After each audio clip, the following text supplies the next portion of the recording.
State of Florida. Good morning. May it please the court, your honors. Reserving 4 minutes for rebuttal, I am Ben Cuny representing Wayman Swilley, who is serving a life sentence for second-degree murder. He was retried after this court reversed his first conviction for the exclusion of evidence that went directly to his self-defense and state of mind. On the self-defense argument, Mr. Cuny, I have a question for you at the outset. Yes, your honor. In your initial brief, which I think was filed in August of 2022, you argue the issues associated with the stand your ground hearing. And there was no mention of the Supreme Court's decision in Boston, which changes that argument significantly. The state brought it up in your answer brief, and in your reply brief, you said that this issue, the appellant preserves this issue for potential review pending the Supreme Court decision in Boston. That was a year and a half after Boston had been mandated. Yes, your What honor. happened there? The Boston decision was decided by the Florida Supreme Court, and essentially it said that any error in a stand your ground ruling is cured by a trial verdict where there is a fully informed jury instruction on self-defense. We have made clear to this court that the only purpose of including the stand your ground issue is in the event that that law changes, that there's a legislative change. It's not a matter that warrants any attention by this court. The Boston decision makes that very clear, and the prior decision in Edwards that presaged the Boston decision makes clear that there is no review for trial-related stand your ground defenses. So, in essence, the argument you made at point one of your initial brief is no longer relevant to Correct. this case. Unless and until the legislature changes the rule or the Florida Supreme Court revisits the rule, and then the matter is simply preserved for Mr. Swilley for post-conviction or other relief purposes. And that's the reason for including that issue on an issue which is and remains controversial in terms of how judges are supposed to resolve this matter. Moving to the issues for which the court can reverse and should reverse this case. Self-defense was the critical defense in this case. Mr. Swilley admitted when the first responder came that he did it. That was his statement.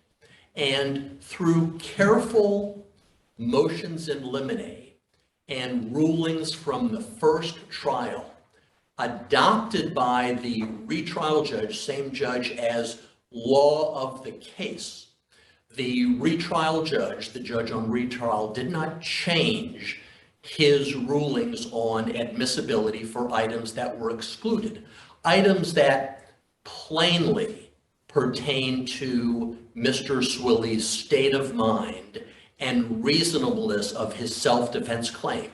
And that comes in the form of really 2 or 3 areas.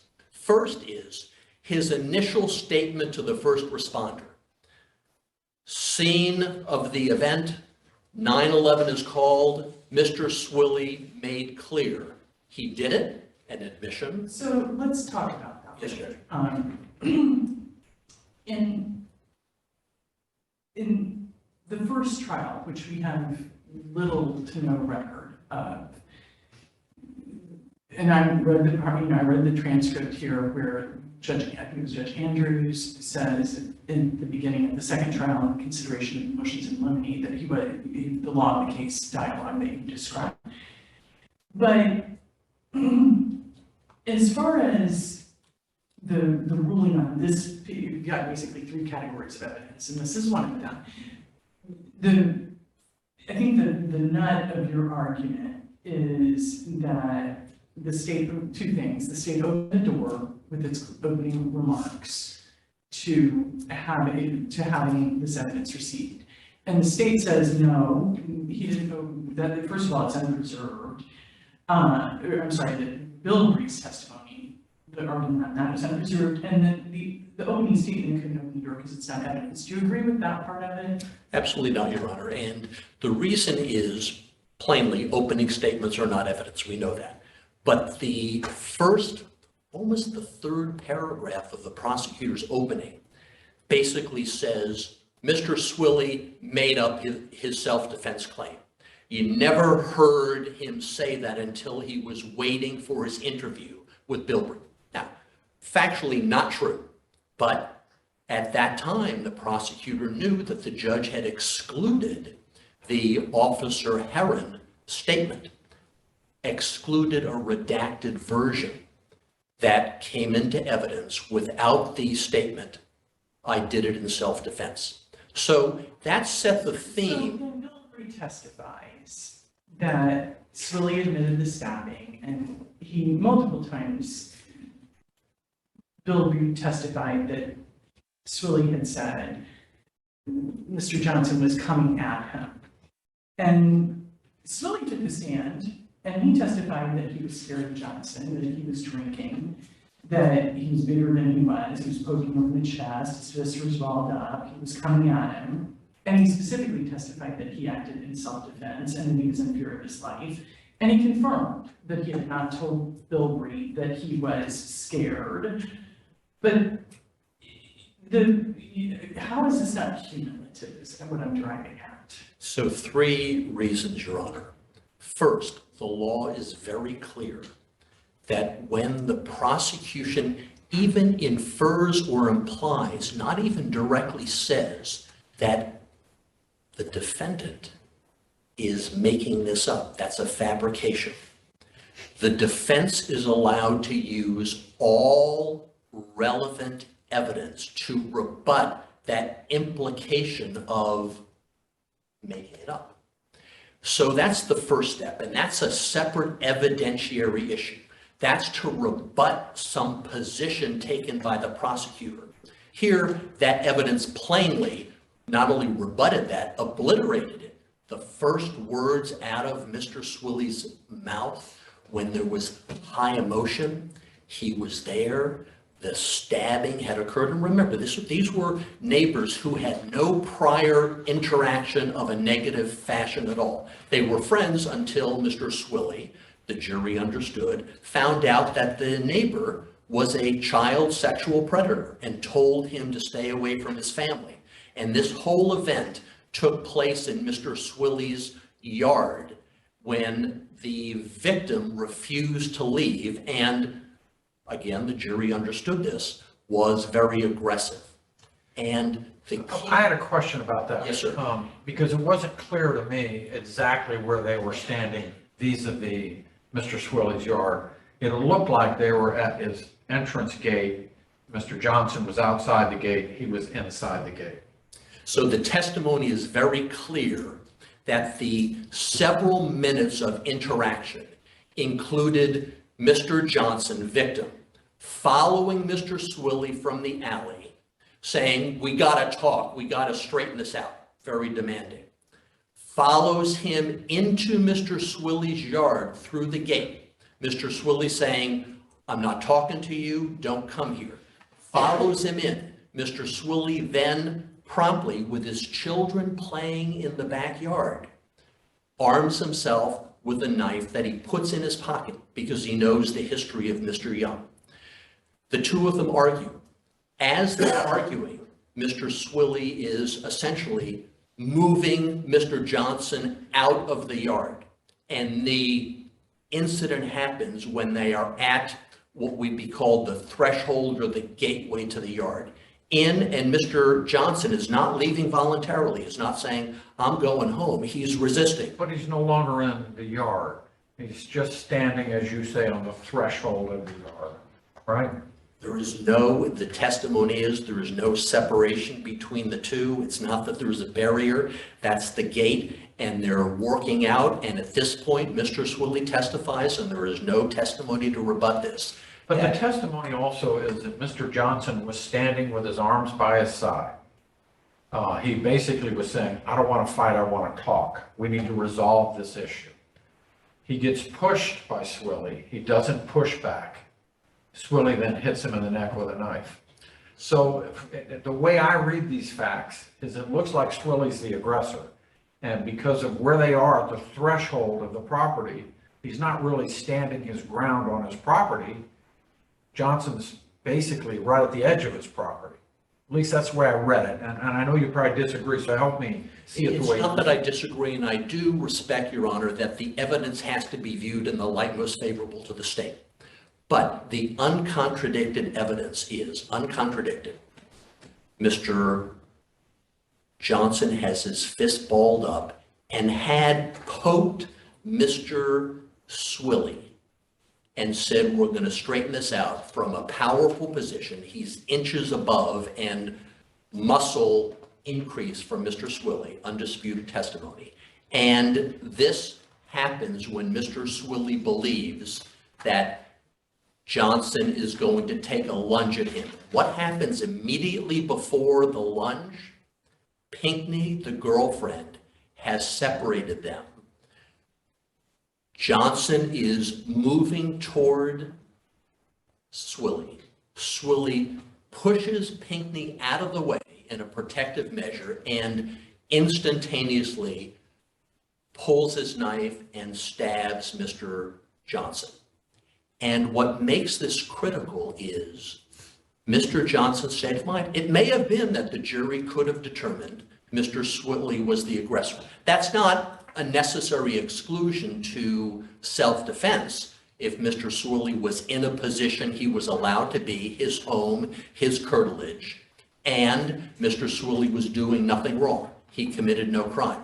So Mr. Swilley's response, I was defending myself. And then his later testimony, I was defending my children, who were, undisputed testimony, screaming in the front yard about the altercation. Judge Andrews' recitation of what he found the facts to be in his order, I know you take issue with the first two lines where he says, nothing kept the defendant from walking away, nothing kept him from going into his house when he walked into his yard, and no one forced him to bring a knife. In other words, the duty to retreat issue that you've raised, there is no duty to retreat and stand your ground. I think everybody agrees with that. Yes, sir. But the rest of what Judge Andrews said, there's competent substantial evidence to support all of his findings of fact.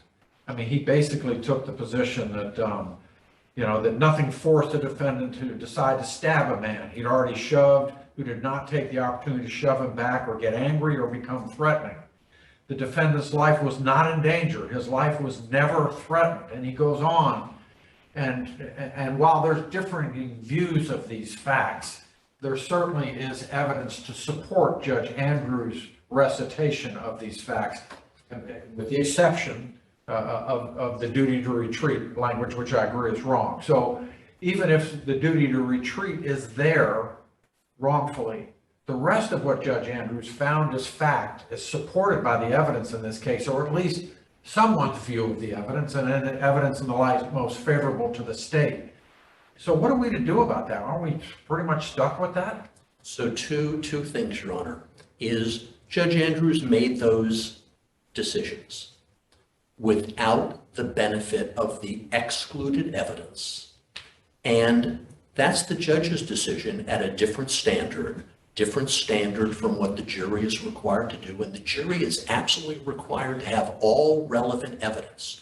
And whether Mr. Swilley is viewed by the judge as the aggressor, not a decision to be made to the jury. That's the judge ruling on a legal issue. Has the state rebutted a prima facie case of self-defense? Let's talk about that. That's your Yes. JOA. And you're at 14 minutes, just so you know. Yes, that is the JOA argument, which melds into the evidentiary exclusions. Understood. But in terms of whether the JOA was properly granted, and you may want to think about this for your rebuttal, this case looks to me a lot more like Leisure and Bahana in terms of the kind of, I understand the difference between the standards for JOA, sufficiency of the evidence, and JOA, sufficiency of state's rebuttal here. But here, Swilley took the stand and he testified that he was afraid and acted in self-defense. The state put on McKenzie, who said that Johnson wasn't menacing Swilley. And was antagonizing Johnson. So there's an inconsistency that to me fits in the give it to a jury component of that analysis. Help me out with that, and if you want to save it for rebuttal, I'm fine with Yes, that. so two brief responses, Your Honor, is first, Mackenzie makes clear two things that are important. They are not just weighing the evidence. One, he couldn't hear anything that was said, but he could tell that they were talking, or he says arguing, but couldn't hear. Second, he saw only from the waist up. The active, undisputed evidence, Pinckney and Mr. Swilley, is balled fists getting ready to lunge. So that doesn't contradict anything. That is an incomplete evidence.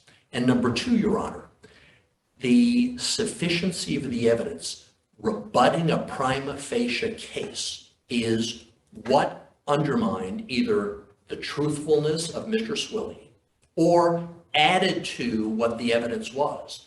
There was nothing that undermined Mr. Swilley's truthfulness, and in fact, 16 minutes, just so you know. Thank you, Judge. What would have corroborated is the disallowed testimony of harm and reasonableness. And second, there was no impeachment on a factual matter with Mr. Swilley.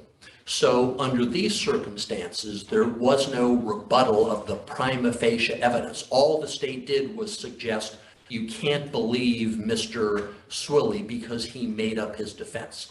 I reserve the remainder of my time for rebuttal and stand on the brief for the additional argument. 3.5 minutes.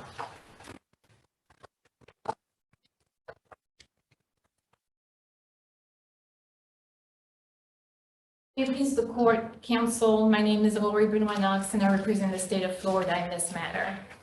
I guess based on where this court left off with my opponent, I'm going to start with the JOA argument. In this case, as the court pointed out, there was an eyewitness, an uninterested eyewitness, the neighbor across the street, Joshua McKenzie. And what he says is that Johnson was standing there, not lunging at appellant, not lunging, that he was just standing there with his arms down. As appellant he does say he can't hear exactly what they're saying. Did Mr. McKenzie corroborate the statement or the action that Mr. Johnson poked at He did Mr. not. Smiley's head? He did not. And about the poking, I would argue that this is contradicted in the sense that appellant is interviewed that day by Detective Bill Bree. And he says that he admits to pushing Johnson. Never once does he mention that Johnson poked him in the chest. The poking is something that comes way later at hearings. That was not his claim that day. Additionally, his girlfriend, Pinckney, she is asked, her testimony is read at trial, and she is asked whether Johnson put his hands on Swilley. And she says, no, he didn't push him. So I would disagree with opposing counsel that appellant's testimony about this is that appellant's testimony generally is uncontradicted. McKenzie says that Johnson was not moving, that appellant is the one who went forward. He thinks he punched him in the throat and then realizes that that was a stab. At that point, Johnson was static, not moving.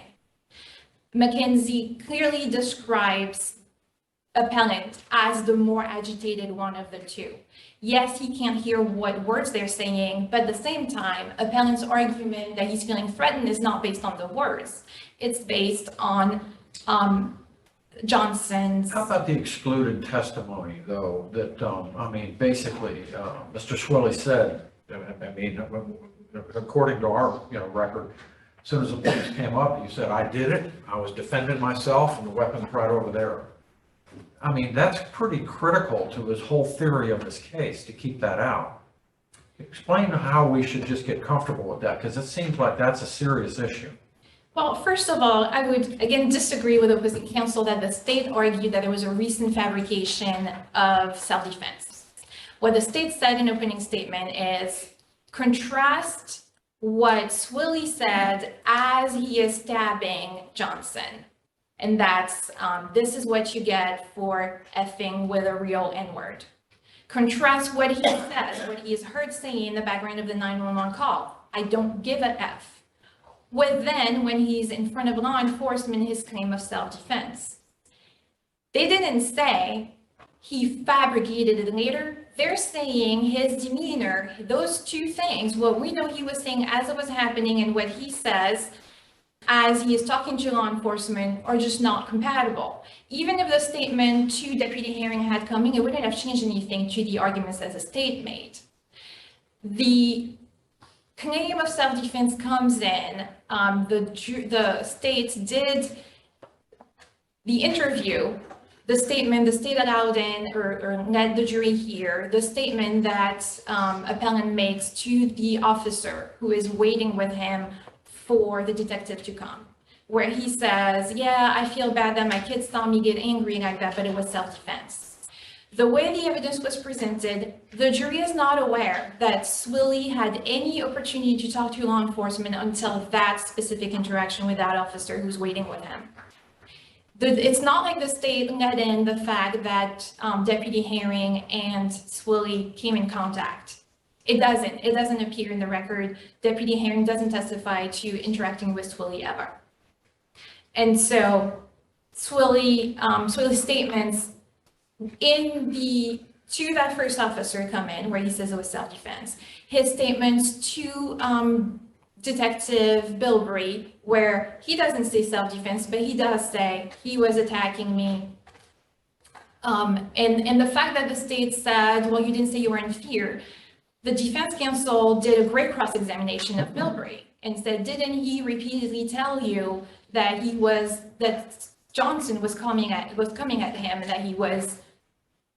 And Bilbrey agreed with that. And Bilbrey agreed with that. He does say, yes, it I'll is. ask you a question on the preservation issues, because you argued some variation of lack of preservation as to each of the three categories of evidence. I think your opponent, I don't want to speak for your opponent's entire argument, but one part of it that I need you to help me out with is, in the pretrial, the hearing on the motions in limine and whatnot, Judge Andrews was very dismissive and firm on the fact that he wasn't going to revisit any prior evidentiary rulings. And I think your opponent, as part of his argument against your lack of preservation argument, and I'm troubled by the situation where the trial judge said issues of blanket edict. I'm not going to hear about this. And it put Mr. Swilly at a pretty significant disadvantage, one way of looking at it, on this record, to make the proffer, get the preservation down. Help me out with that. Well, first, I don't disagree, the judge did say that. However, there are some statements where defense counsel did push back. Defense counsel did say, but I want this in and here is my basis. And the judge considered it. He didn't say, no, I told you we're not talking about it. He actually caved. He did hear it out. For example, as to the statement to Deputy Herring, defense counsel says at a pretrial hearing, I know we've argued about this statement before, but I still want to argue about it and I want to enter it in under an excited utterance. The judge says, well, okay, it's on you to lay that predicate, to lay the foundation at trial. It's not something I can rule on right now. Lay the foundation at trial, we'll see. So yes, there was that statement where he's saying it's the law of the case. However, when the defense pushed back, he actually was flexible. Additionally, that doesn't change the fact that at the very minimum, we should look at what statements were made, what arguments were ever made. Even if they didn't get to make an argument, and actually, here's the problem. What he said was, and you can't argue anything. He said, if you have a different basis, if you have a different thing that you want, a different statement that you want unredacted, or if you have a different basis, then make it. What I'm not doing is revisiting everything where we've already had the exact same argument about the exact same statement. So I think that's different.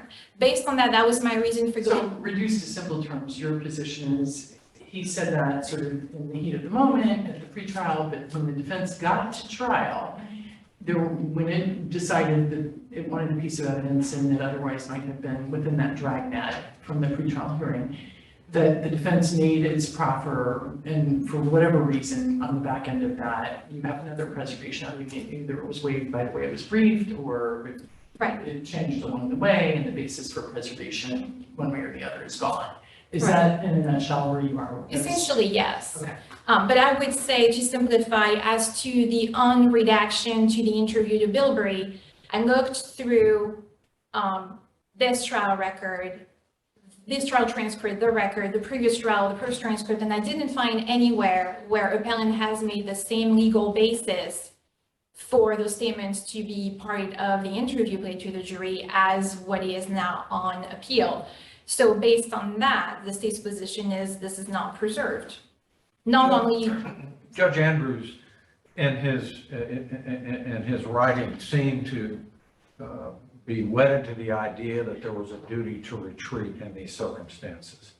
And we know the law does not support that. You agree with that? There is no duty to retreat in a stand your ground case? I agree there's no duty to retreat, but the way I read this is there's no duty to retreat when there's an imminent danger coming at you. And what he's saying is there was no imminent danger coming at him. Instead of just walking away, he could have just walked away and let it go, and instead he escalated the argument. I think that's where the judge was coming from. Well, it seems like Judge Andrews' holding was based on his presumption that there was a duty to retreat. And what you're saying, that the facts of this case did not generate a stand your ground issue, and therefore perhaps there was a duty to retreat. But let's just say for the moment that you're mistaken about that. Let's say there is no duty to retreat. Judge Andrews wrongfully seen his holding was based on a duty to retreat. Can you still survive that issue? That really doesn't matter. That was at the immunity hearing. That was in a trial. And again, based on Boston, that ship has sailed. Okay. What about the clear and convincing evidence standard? I mean, the defendants raised the issue of self-defense. The state now has a burden to overcome his self-defense theory by clear and convincing evidence.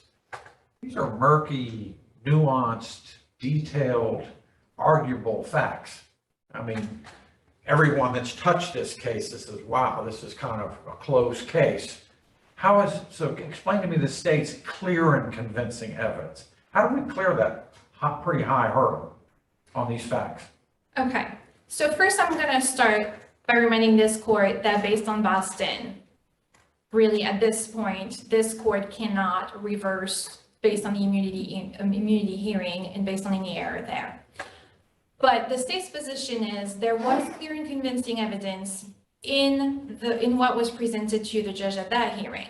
There's clear and convincing evidence in the testimony of Joshua McKenzie, who says he wasn't lunging at him at that time when he got stabbed. The other thing that I think is important, I'm trying to remember whether that was at the immunity hearing or not, but throughout this trial, and even on appeal, there's the notion that that Johnson was 6'3", 264, that he was a really tall person. That's not true. The medical examiner testifies that he's 6 foot tall.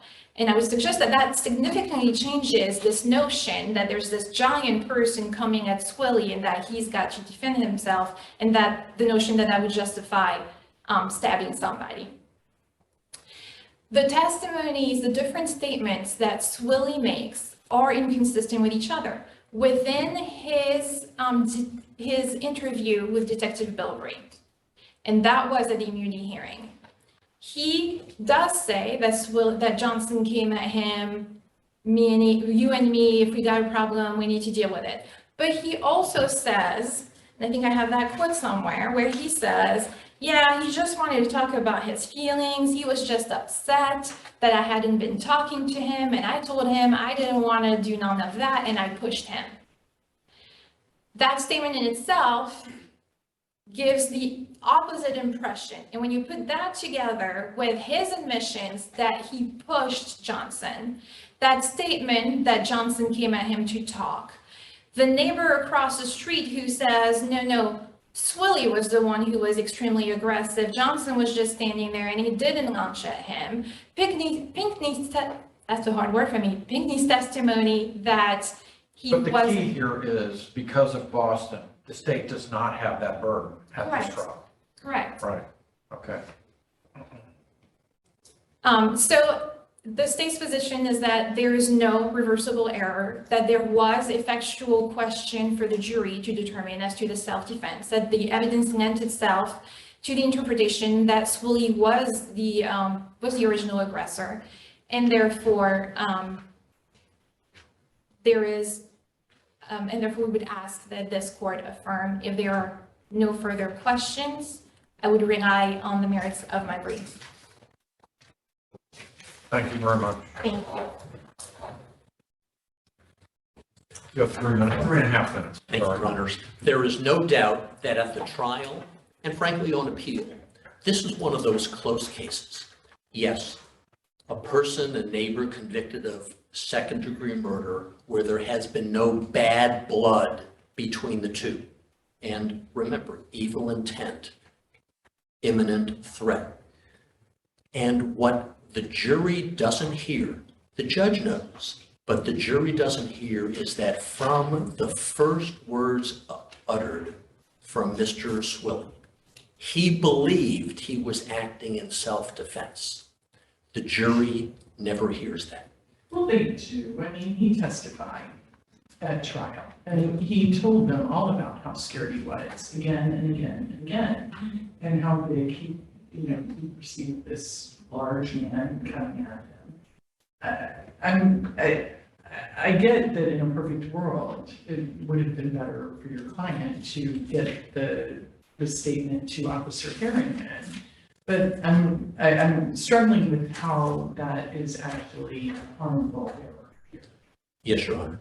So Mr. Swilly is the defendant. His credibility is the indicator here. And he says consistently his defense, and he's cross-examined consistent with his position. The one thing the jury doesn't hear, in contradiction to what the state says at opening, we talked about that, and at closing, is that Mr. Swilly is telling you something he never told anybody else, when in fact, he did say that. Could that have been enough to undermine the very issue of reasonable belief of self-defense on the critical issue? And is that harmful? Plainly harmful because, number one, it juxtaposed what the prosecutor said, and number two, it was very clear that that was Mr. Swilly's state of mind while the blood was still boiling, the event was still clear. He did say it to Bilbrey again. Effectively, your point on the harmful error here is corroborating his credibility. No, Your Honor, it is establishing his credibility and rebutting the prosecution's implication of recent fabrication. That's an evidentiary advance that is a rebuttal. It's not an affirmative decision on Mr. Swilly's part, which gets to the self-defense issue. This is not a stand your ground standard. This is a trial standard where all the defense does is establish prima facie case. And the prosecution must at trial rebut that prima facie case. And the only way the prosecution did that, and it's been briefed extensively, is by essentially making Mr. Swilly out to be a liar. And I want to point out two things in the record. Ms. Pinckney, the girlfriend, Ms. Pinckney testified without contradiction. Both men were angry. Johnson walked towards Swilly with his fist balled up. And there are references in the brief. I can give the court what those references are, but it's fully laid out in the brief. Both men were angry. Pinckney stepped between the men, telling Johnson to go home 3 times. He refused. Johnson was ready for a fight, and Swilly stabbed only after Johnson lunged. Swilly pushed Pinckney away out of harm's way and acted defensively. And that's what he told the first responder and later told Bilbrey, and the jury was never given that opportunity. For those reasons, we believe in this close case, this matter needs to be vacated and the case remanded for a new trial, or the court should decide that there is not a rebuttal of the self-defense sufficient to satisfy a ruling on the judgment of acquittal. Thank you, Your Honors. Thank you both. You both did a great job in your briefs and your arguments, and we appreciate it very much. It helps us figure this case out. So our next case is Mueller versus Meinson.